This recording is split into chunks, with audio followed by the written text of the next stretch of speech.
Hello my dear friends, you're on the Military Summary channel. In this short video we're going to discuss the most important events that took place during the previous night at the local time.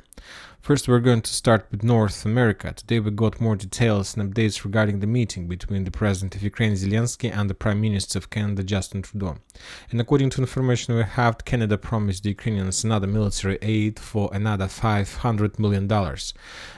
Yesterday, if you remember, yesterday we discussed that Zelensky had a meeting with Joe Biden, the President of the United States of America. On that meeting, the United States promised the Ukrainians $325 million. Furthermore, we got updates and details that the Western countries promised the Ukrainians to provide them attacks missiles, so very powerful types of weapon that can attack the territory of Russian Federation for another 300 kilometers. And one more time, if you forget the range and possibilities of this type of weapon, I'll remind you that according to information we have, this yellow cloud is the territory that the Ukrainians will be able to attack every single target with this new type of weapon.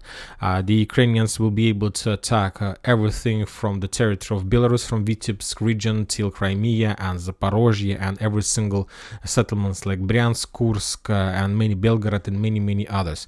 So this is a very powerful weapon, of course, and of course the Western countries expect the Russian reaction and what the Russians are going to do with this. And today we got very interesting information from the new island, from the territory on the north of Russian Federation. Today, the Russian sources published the satellite photo of some building things, some constructional things that take place in this area. I'll remind you that this territory the Russians use for testing of their nuclear weapon.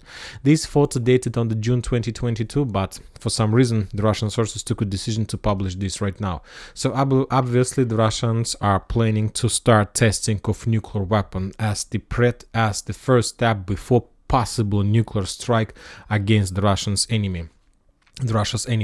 And I expect that this year the Russians will make their first nuclear testing, because we understand that a lot of people are talking about possible nuclear war, but it's highly unlikely possible to start any nuclear war without testing your weapon, because everybody knows that either the Russians and Western countries have very old nuclear missiles, so that's why they need to test them, to understand them, and probably to upgrade them, and after that to make some tests, and only after that either the Russians and Western countries will be able to start using them.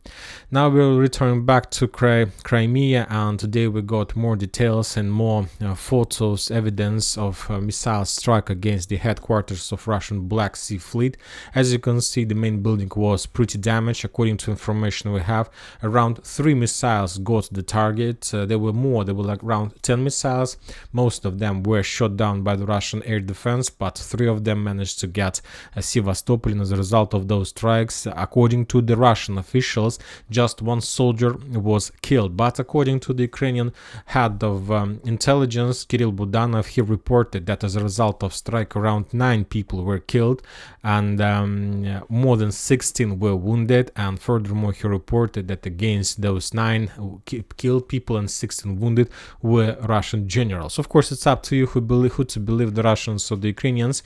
Anyway, we will never know the truth or until the end of the special military operation.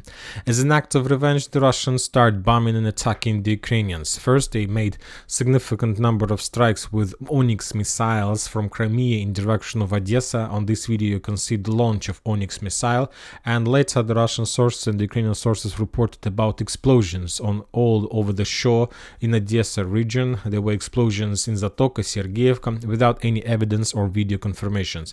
Another act of revenge took place in the vicinity in the settlement by the name of Kremenchuk. The Russians reported that as a result of that strike, the Russians managed to destroy and reduce to ruins the Ukrainian hospital where the Ukrainians tried to heal the soldiers from Zaporozhye, from Bradley Square, from all those territories. And on this video we see a girl who was making a video while moving in this area, and at the same time there was a very heavy explosion, and she basically managed to make a video of that. Another video we see the fly of the missile. One more time you see the missile on the sky. So this explosion was very heavy and the hospital was destroyed, and that was an act of revenge from the Russian side. Now we're moving on the ground, and we got also a lot of details, a lot of updates. The Russians continue bombing and attacking the Ukrainians along the Dnieper River, along the banks of the Dnieper River. The explosions took place in the settlements like Zmiyivka. On this video we see another destroyed Ukrainian ammo depot with FAB 500. Also the explosion took place in Lvova. In this video we also see another usage of FAB 500.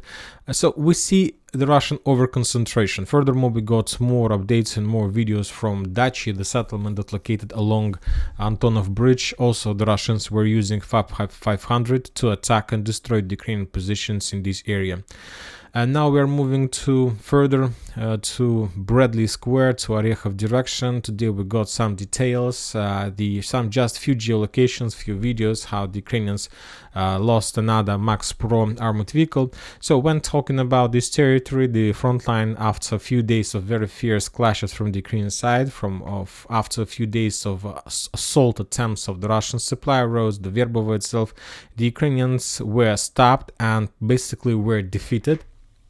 Or maybe they managed to capture new tree lines, new trenches or something like this to develop a little bit their positions, but anyway without significant progress. The front line was stabilized, at least for a while.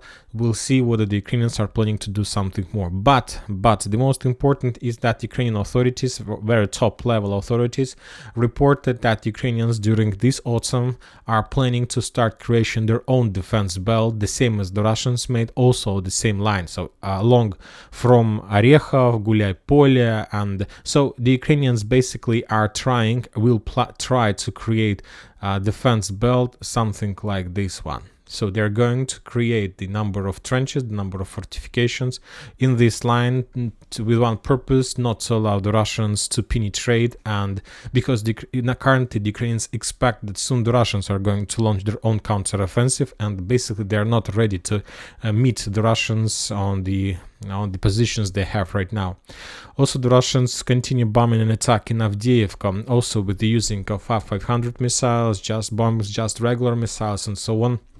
Very difficult to understand what the Russians are planning to do regarding Avdiivka. I don't think that the Russians are planning to attack or storm the settlement. Currently, they are not ready to do this.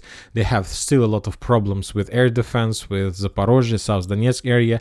But anyway, to attack Avdiivka is the primary target for them, with the purpose to suppress the Ukrainian activity and the Ukrainian air defense and the artillery positions in the settlement. The Russians continue bombing and attacking the Ukrainian positions in the vicinity of Gorlovka and Toretsk agglomeration, and currently during the previous week we can say that the Russians were over-concentrated in this area. Very difficult to understand the reason of this over-concentration and this overactivity, but maybe this is some kind of preparation of Russian forces before some offensive operation in this direction. If we increase the number of updates, we see the concentration of Russian fire, and the Russians were using not just artillery rounds but also guided bombs and missiles. When talking about Klishchiivka, Bakhmut area, there is no changes in this area. The most important video is coming from the ex-Russian positions along the railways. The Russian sources published how they were bombing and attacking the Ukrainian forces along the railways. This video is geolocated, and this is a very fresh video. And according to this video, we can say that as a result of maintaining the Ukrainian positions, managed to probably establish control over entire railways along this area. And we will update the map before the next video. The Russians published the video how they were bombing and attacking the Ukrainian positions on the western part of Bakhmut, but just a regular activity without any attempts to attack or to stop the Ukrainians from their own attack. And that's it for this short video. Military Summary channel reminds we condemn any violence in the world. Thank you for watching. Subscribe to my channel, put your likes, share my Patreon, and have a good day. Bye bye.